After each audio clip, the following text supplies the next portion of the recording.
అలాంటి చిన్న కుర్రాడు ఈరోజు మన ఆంధ్ర రాష్ట్రం తరపున ముఖ్యంగా శ్రీకాకుళం జిల్లా మేము పుట్టిన జిల్లాలో ఆయన ఉండి ఆయన క్యాబినెట్ ర్యాంకు భారతదేశానికే ఒక మంత్రి అవడం మాకు చాలా ఆనందకరమైన విషయం. అంత గొప్ప అదృష్టాన్ని పొందాడు అంటే రామ్మోహన్ నాయుడు, చంద్రబాబు నాయుడే కారణం. చంద్రబాబు నాయుడు అతన్ని ప్రపోజ్ చేసి మంత్రిగా చేయడం చాలా ఆనందదాయకం.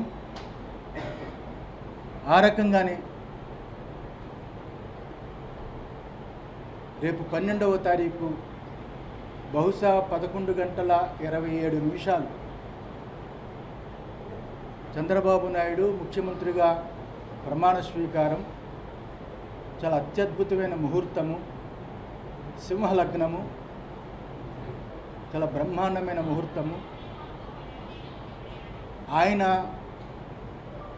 ఈ రాష్ట్రాన్ని ముఖ్యంగా దేవాదాయ ధర్మాదాయ శాఖ, టీటీడీ ఈ వ్యవస్థల్ని చాలా గొప్పగా పరిపాలించాలి.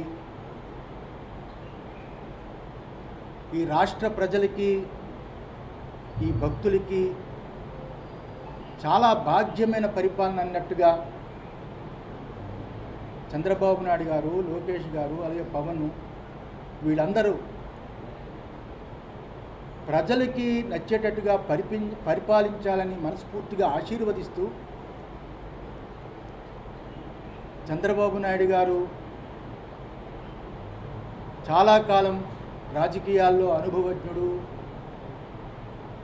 3 పర్యాయాలు ముఖ్యమంత్రిగా చేసిన వ్యక్తి, సెంట్రల్తో చాలా సంబంధాలు ఉన్నవారు.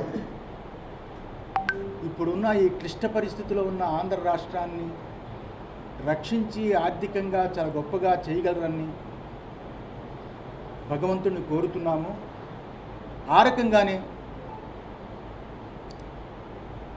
అమరావతి రాజధాని ప్రకటించిన తరువాత అప్పుడు చంద్రబాబు నాయుడు గారు, మేము కూడా విశాఖ శ్రీ శారదాపీఠం ద్వారా ఒక స్థలాన్ని కొన్నాము.